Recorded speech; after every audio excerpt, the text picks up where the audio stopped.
Your voice, your opinion, your community. Fact TV, free speech protected.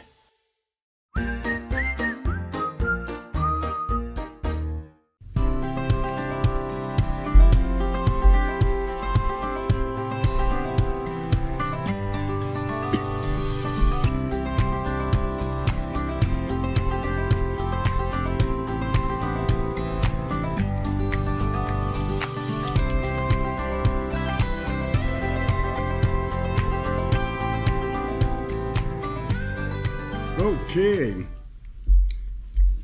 Excuse me. Welcome to The Long Road. I'm your host, Chris Roberts. Get a little bit tired, a little bit off. I've been getting radiation treatment for my cancer.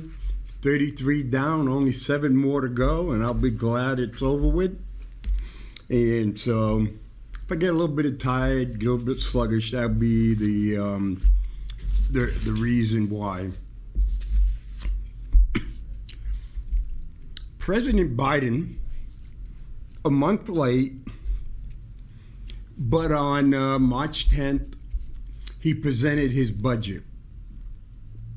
His proposed budget is wish list for fiscal year 25. Congress just barely finally got around passing, finishing up the budget for 24. Well, this budget is a wish list. President Biden's proposed budget was $7.3 trillion. That's right, $7.3 trillion. But he said it's a good budget because he's going to reduce the debt by $3 trillion over the next 10 years. So people can go, wow, $3 trillion reduction. That is good. But federal government mathematics, federal government's finances are totally different than yours and my finances.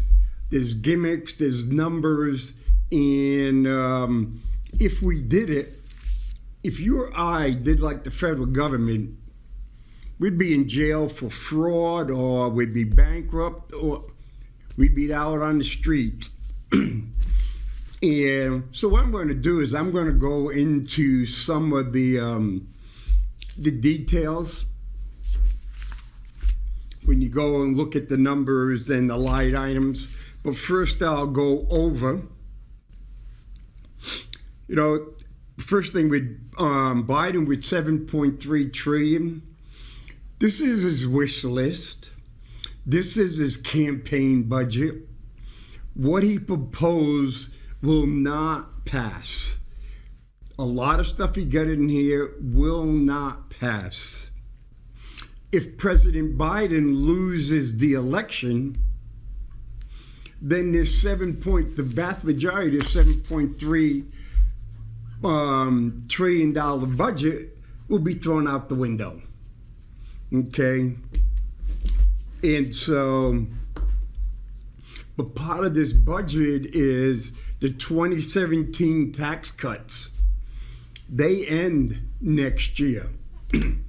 So there's changes that has to go. Do you extend the tax cuts? Do you modify the tax cuts and extend? Or you just let them all go out the door? Well, that's going to be a tough battle. That's going to be depending if the Republicans win the White House, the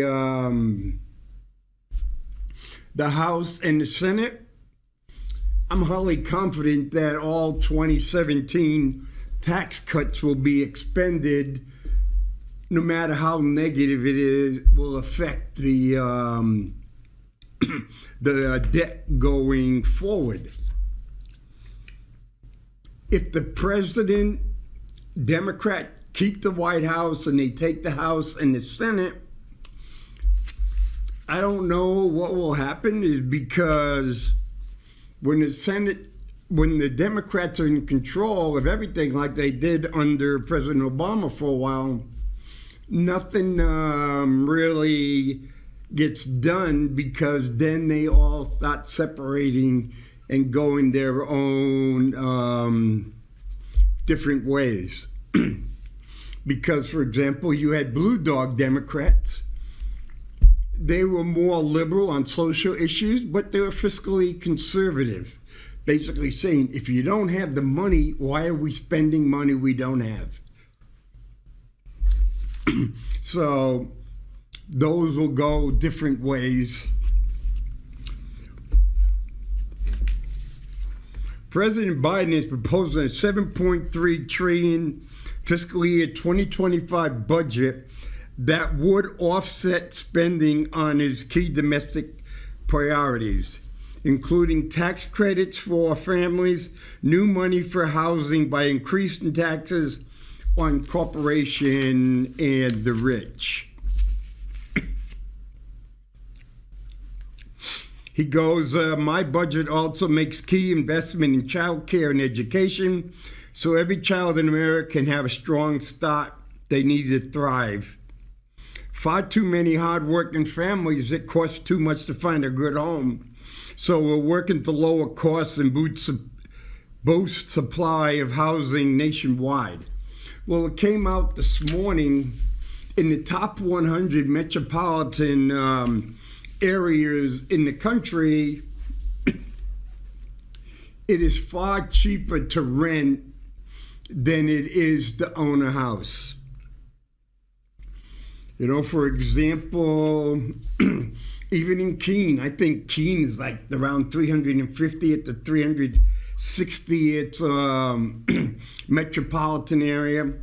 And like when we go in metropolitan area, you got Swansea, you got Peterborough, you got Walpole, you've got all this whole area that falls under the Keene metropolitan area, because all the other places are just small towns.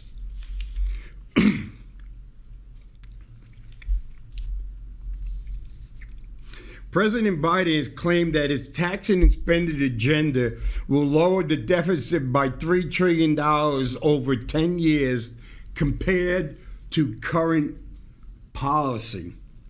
So what we're going to do is later on, we'll go through the numbers, we're going to pick up on some of these things. Biden's budget, which assume caps on trillions of dollars from corporations and wealthy Americans, still envisioning $1 trillion deficits for the next 10 years.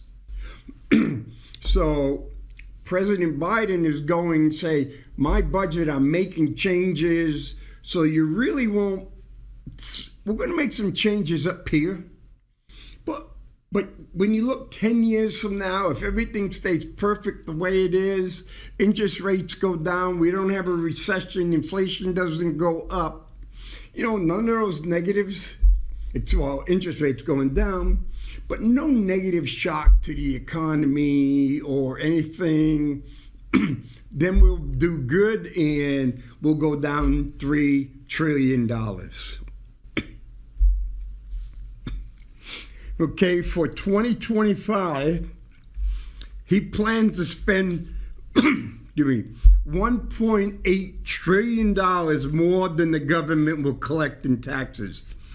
That translates to 6.1 GDP. And they like to use this GDP number, gross domestic product, because then they will go in and compare the gross domestic product to World War II.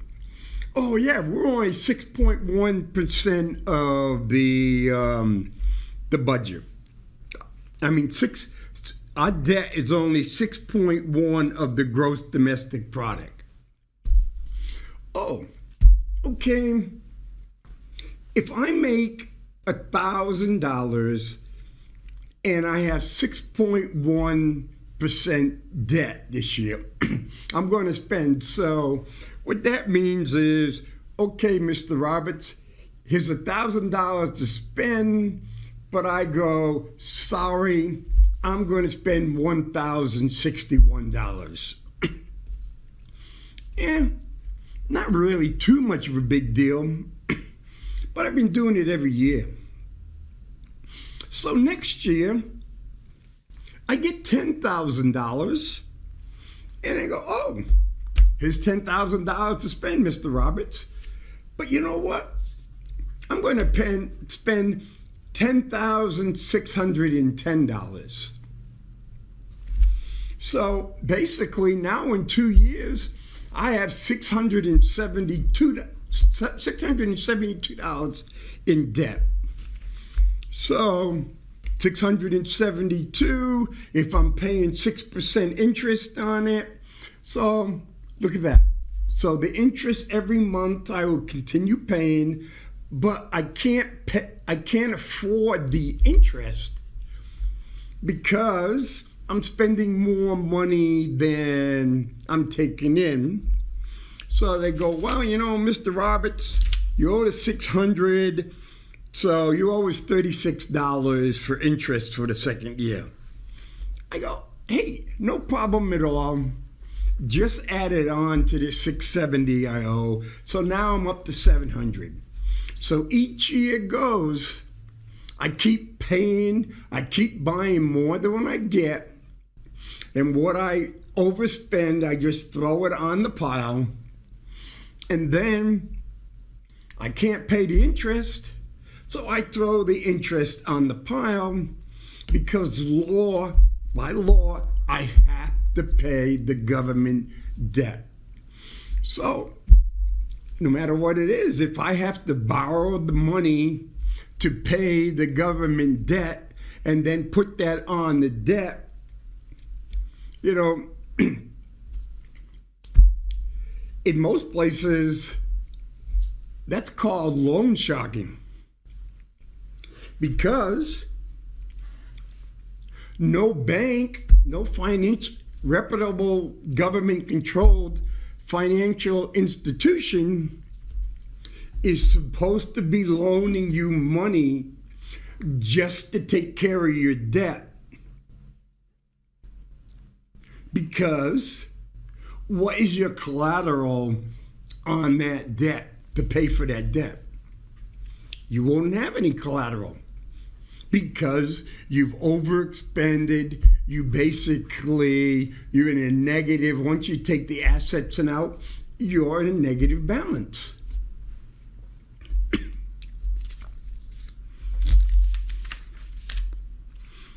By the numbers, Biden's budget would soon capturing trillions of dollars from corporation and wealthy individuals. He wants to increase taxes on corporation by $2.1 trillion over 10 years, but in part by increasing the rate companies pay from 21 to 28, while also capturing more of their foreign earnings. Well, okay, this is one of the more a political one. It'd say, well, you know, over the next 10 years, 2.1 trillion, if you was to come on an average, that'd be $200 billion a year.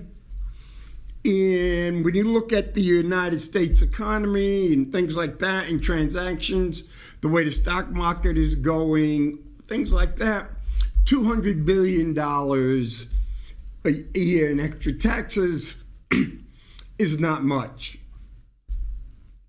Well, and also, wait a minute, I'm going to spend $1.8 trillion extra next year, and I'm going to offset that $1.8 trillion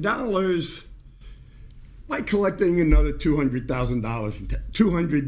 billion in taxes. Well, when I learned basic arithmetic, and I go 1.8, or even when I go, hey, 18 minus 2 still leaves me 16 that I can't pay for.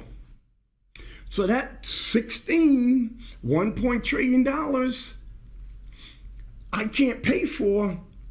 So I'm going to have to borrow $1.6 trillion just to cover next year's expenses and carry that forward the following year. And Mr. Biden says under his plan, basically, we will only increase the debt by 16.3 trillion instead of 19.3 trillion. Okay. So here's how the shell game goes. The president says he's going to reduce the next 10 years by $3 trillion. But he wants to increase the percentage that corporations pay and wealthy Americans pay. So that would be $2.1 trillion. So 30 minus 21 is 9. So basically, the spending doesn't stop. It just keeps growing and growing and growing. And you're going in, this is how I'm reducing it. Because when you do tax plans and things like that, the Congressional Budget Office, what's called scoring, and they put it out for a 10-year period. So for like the tax break went for 8 years. So it looks like, oh man, it didn't really cost that much. Well, that's how they play some of their games.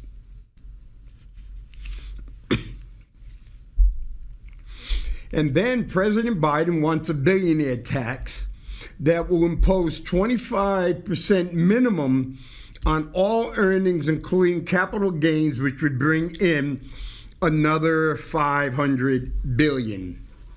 So corporations go 2.1 trillion.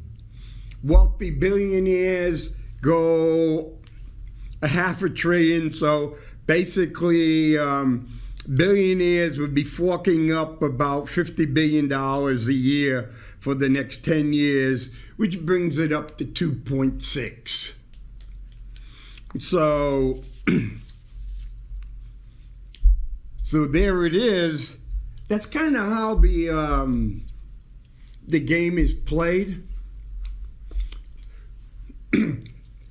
You're not increasing taxes to reduce the deficit, reduce the debt. You're increasing taxes to reduce what the projected debt was going to be 10 years from now. So you can then go in, whether it's a Democratic or a Republican president, you can go in and do all you want in the next 4 years, and you go, hey, whether it's Biden or Trump, neither one has to worry about 4 years. Well, they have to be worrying if they're going to be alive in 4 years, or worry if they can put sentences together and or have a heart attack, dementia, or any of that. That would be their big worry.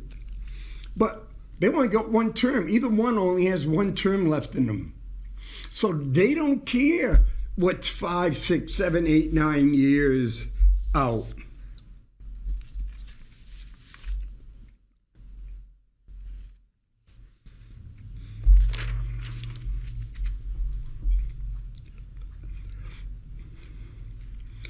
This means that Biden is only extending some of his key priorities, such as enhanced child tax credit, only through 2025. Again, bingo to get the numbers. Under Biden's plan, parents would get an increased child tax credit, cutting taxes by an average of $2,600 for 39 million low and middle income families. 39 million. So you got $2,600. Okay. With $2,600, yep. When you're poor, you're low income, you're working at Walmart or McDonald's or someplace like that, every penny counts. But here's another trick. Okay.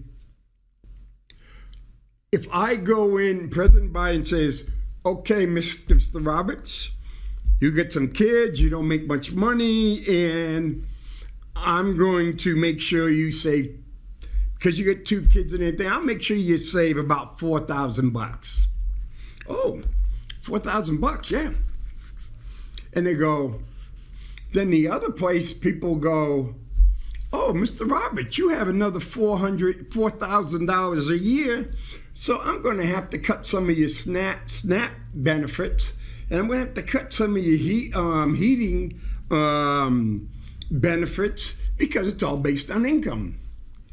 And so it's not a straight 1-for-1, but it doesn't mean at the end of the year you have an extra $4,000 to spend, because part of that money would be going to make up for lost SNAP and lost heating assistance.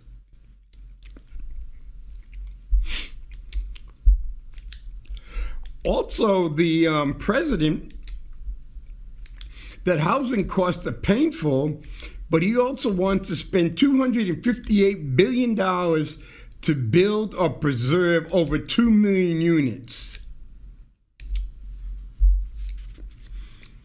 And also, increase home ownership. He wants to incentivize both sellers and buyers, providing $10,000 tax credits to sellers for 2025, and then up to $400 a month to first-time buyers to help them with their mortgage payments.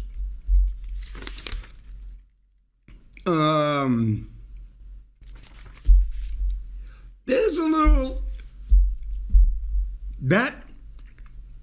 that comes into socialism. Basically, that also comes into 2011, 2008, when we had the crisis. Okay. It doesn't matter if I give you a $10,000 tax credit. Okay.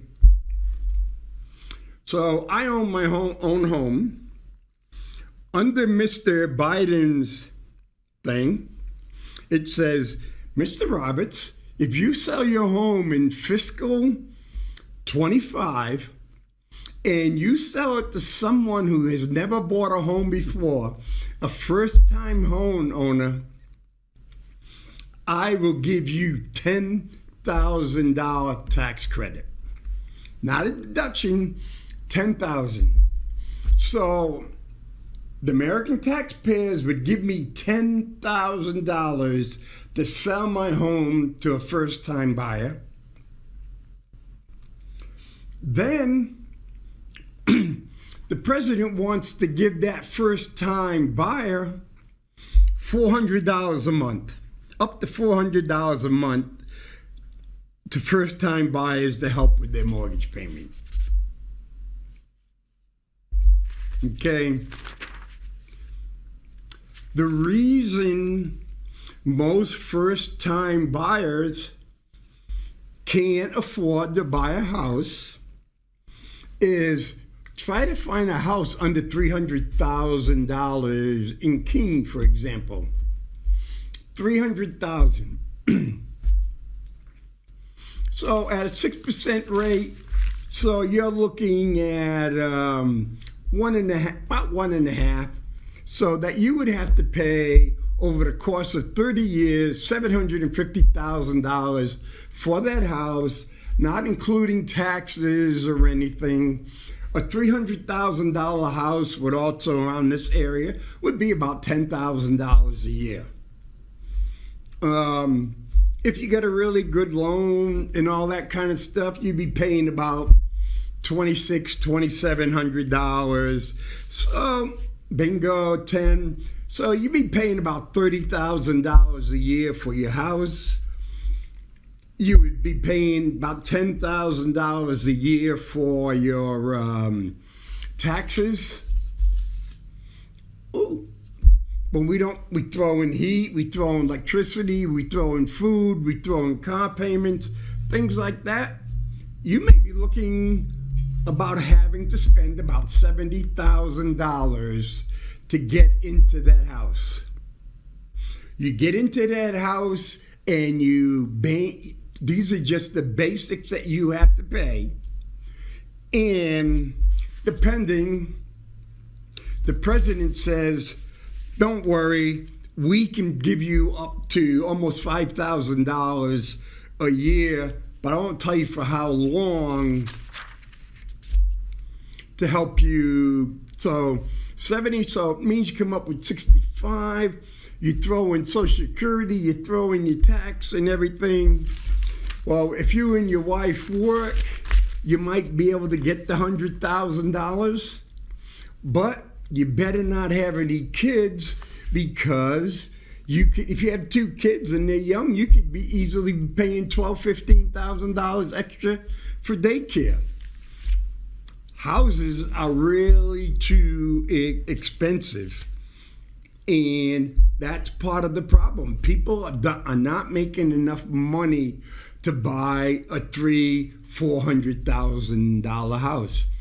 Here in Keene, we're getting, I think it's Magolaway, up by, not Price Chopper, on the way to Swansea. They're building like 8 houses. They're going to be like $400,000 to $450,000. Nah, not really going to happen. So let's dig into some of the numbers. Right now, the federal debt is $34.6 trillion. It is increasing about $1 trillion every 3 to 4 months. That's it, $1 trillion every 3 to 4 months. When President Clinton left office, we had a surplus 3 years in a row. And under the projection, the United States Treasury said by 2012, we would be out of debt. We would have no problem whatsoever. But the Federal Reserve and its banks got involved because they make a lot of money off the U.S. debt, but that's for another show. Okay. For 2025, the president's budget projects basically $5.5 trillion in receipts incoming from everywhere. Well, when we look at Medicare, we'll look at Social Security, income dependency, Department of Defense, and federal pensions,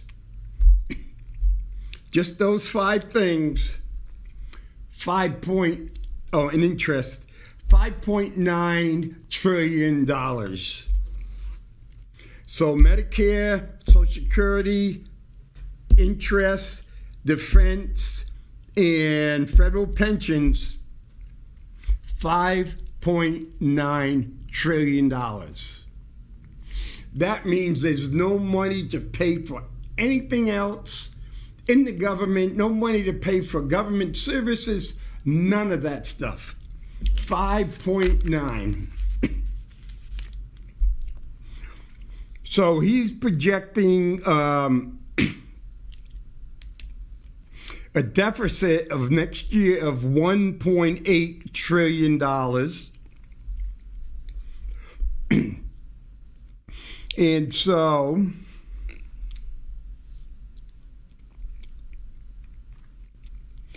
looking ahead, he's saying over the next 10 years, the federal government will take in $70 trillion and it will spend $86 trillion for a deficit of over 16 trillion, which would bring the total deficit by 2034 to $50 trillion.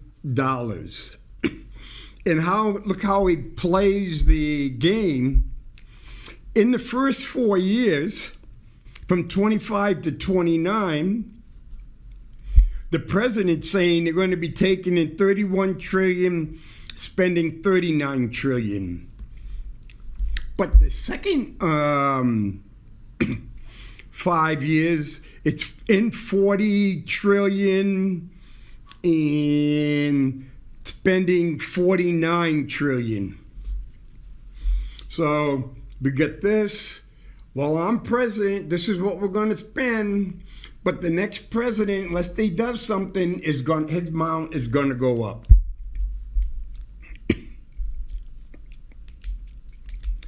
So, and when you look at it, debt held by the public. Right now, debt held by the public is, the way they do it, the public is 29.9, basically $30 trillion. Debt held by the public net of financial assets. So part of the account would add up all the stuff. And what the government is saying is the federal government has $2.6 trillion of physical assets, plus money in hand, coin, things like that. So, $2.6 trillion to cover $27 trillion. So our assets, as a federal government, our assets only cover 10 cents on a dollar. We have nothing to cover the other 90 cents. All of that is good. It's all based on the government's good faith to pay. Also making this pot look good, well, not good, but better than it is that the Federal Reserve owns trillions of dollars of government bonds because there wasn't enough people to buy them, or if they would have to increase the interest rate to get a higher rate. So right now,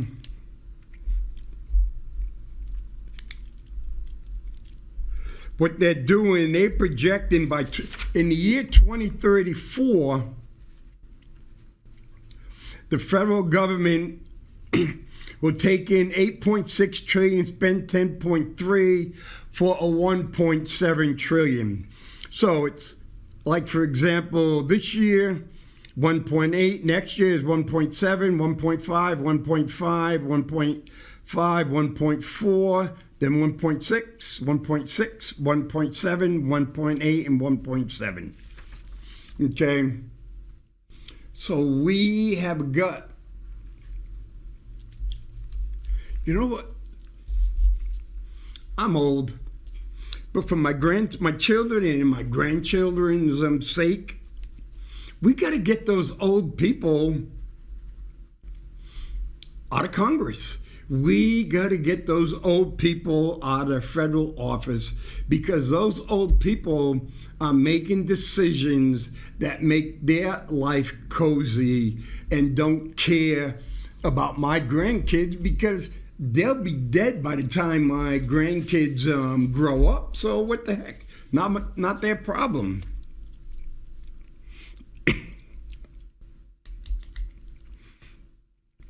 Okay.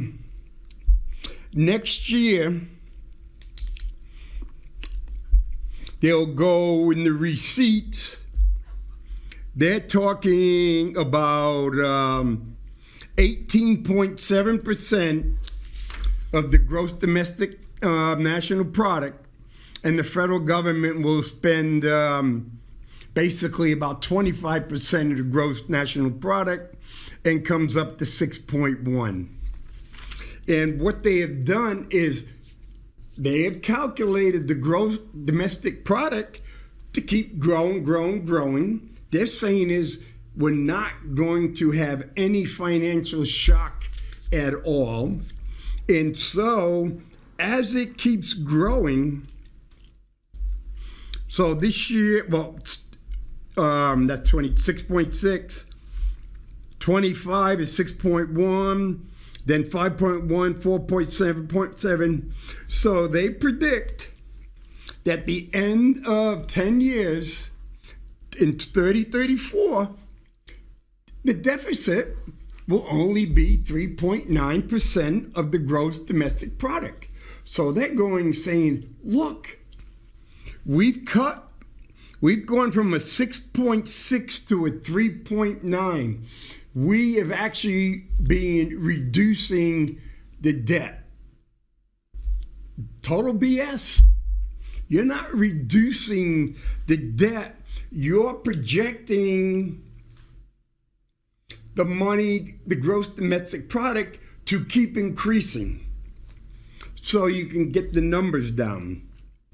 But if you're saying in 2025, 1.781 trillion, and then 2035, it's 1.677 trillion, hey, you know what? If I keep the deficit at 1.7 trillion on average going out, and the economy keeps growing, what's the problem? I'm reducing my deficit of gross domestic product. True statement based on what they're projecting, but is it really truth? Is it defendable?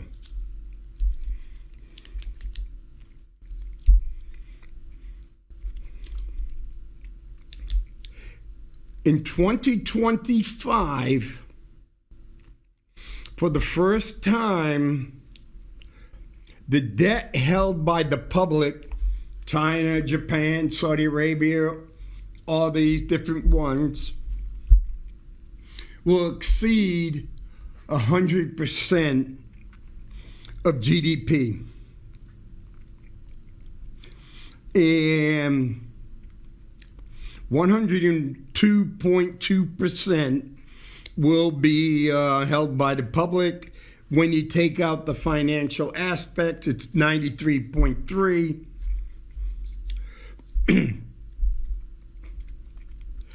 The real net interest in billions of dollars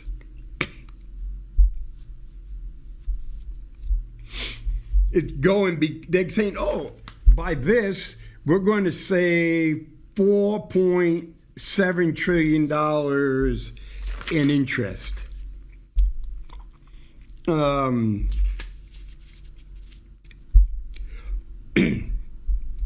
So one of the things the president wanted to talk, expand access to child care and early learning. Okay, over 10 years, $600 billion. reduce the cost of health care, $470 billion.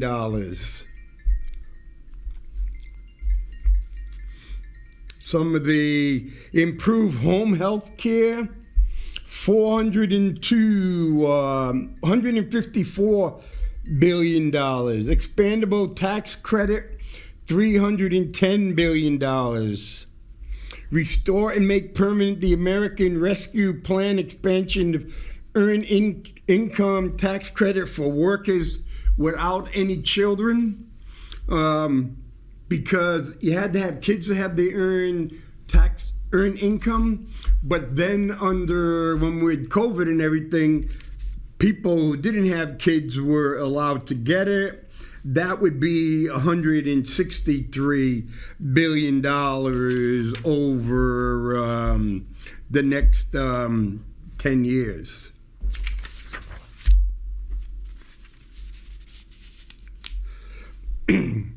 So this is discretionary funding. Okay, they hope to get $884 billion for the defense and constantly go up. In 2031, the defense would be $998 billion. In 2032, 7 years from now, they expect defense budget for $1 trillion. The Navy is about 80 ships short. The Air Force is getting rid of hundreds of planes. The Army is the smallest it's been since prior to World War II. The Army can't make recruiting quotas. They're getting rid of some of their special forces stuff because they can't get qualified individuals in. The Navy is having problems. Even the Air Force is having problems. Only the Marines and Space Force are meeting their quota. But the Army doesn't even have a physical fitness standard so you can make boot camp.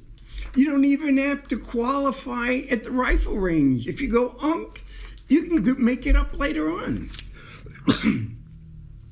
When you keep lowering your standards, the good people stay away.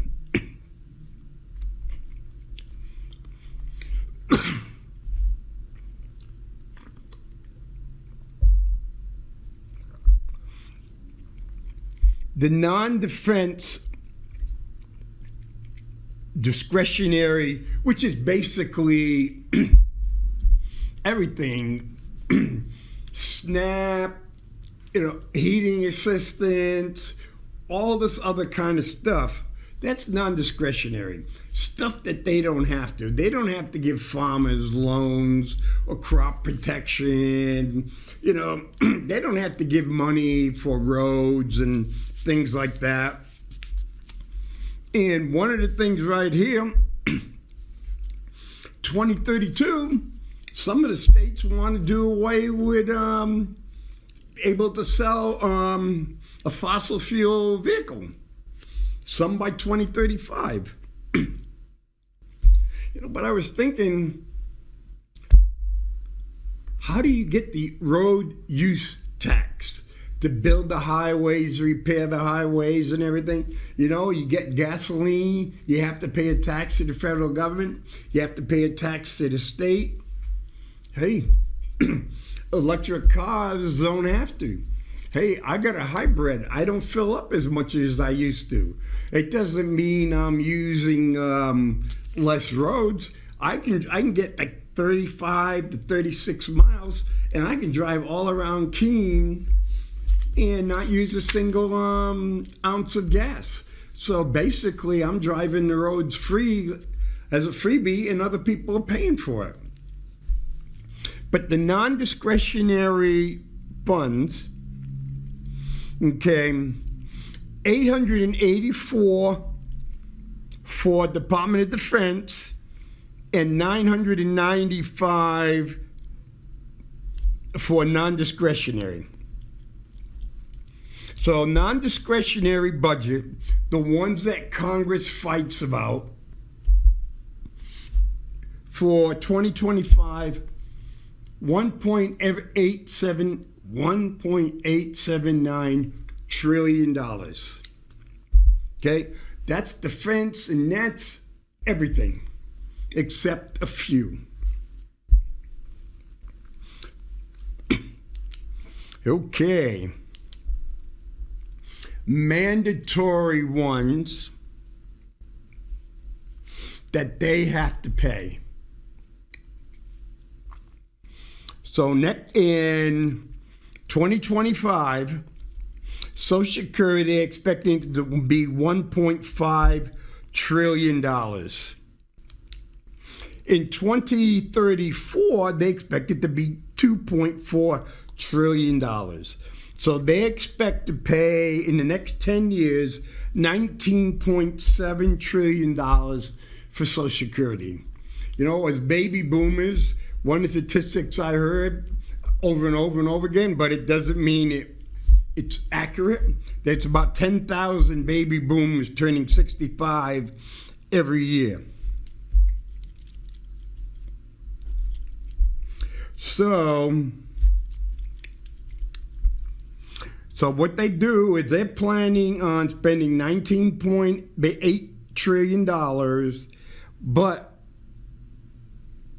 they're only projecting to bring in 15.7. So they're projecting basically to spend over $4 trillion over for Social Security in the next 10 years than they take in. Medicare. Right now it's 936. They're expecting to spend $13.3 trillion on Medicare, and they're expecting to bring in $4.9 trillion.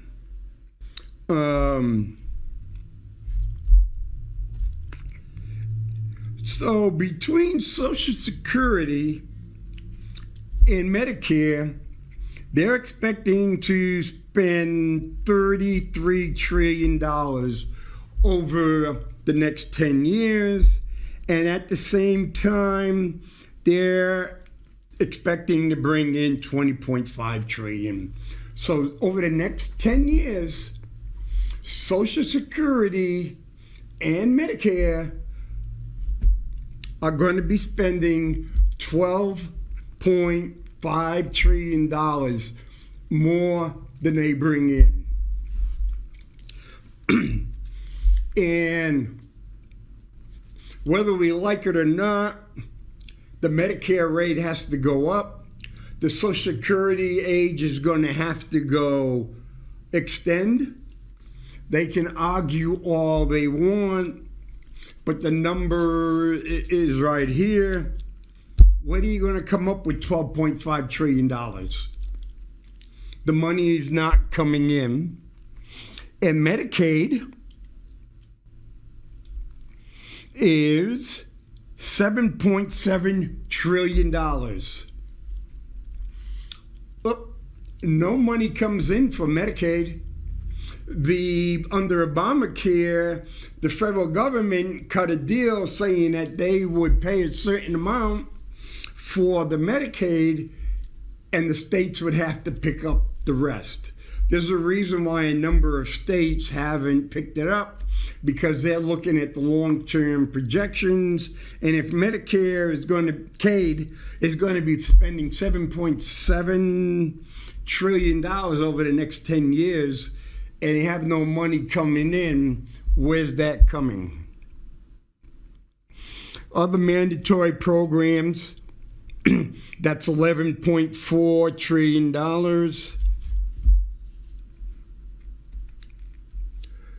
Okay. And, okay, We're talking about going from 34 trillion to 50 trillion in 10 years. Okay? That's a lot of money. Okay? Net interest from 2025 to 2034 is $12.5 trillion.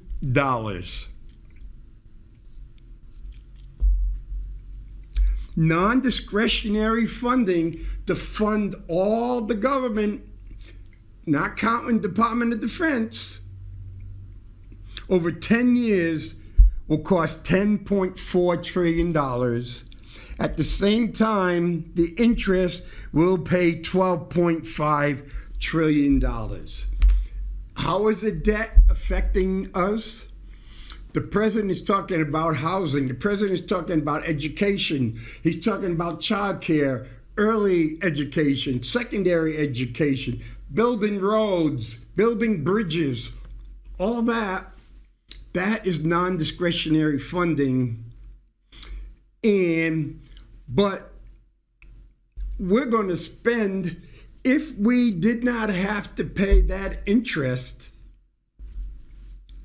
we would able to fund all that non-discretionary expense over the next 10 years and still have $2.5 trillion left over. So the mandatory expenses are going up, okay? There's no stopping them now. They're going up. More people going on Social Security. More people going on Medicare, okay? You got 8 million migrants. You have to pay for them. You have to pay for education. You have to pay for special ed. All those low income, Title I programs, all stuff. 8 million people, where do you house them?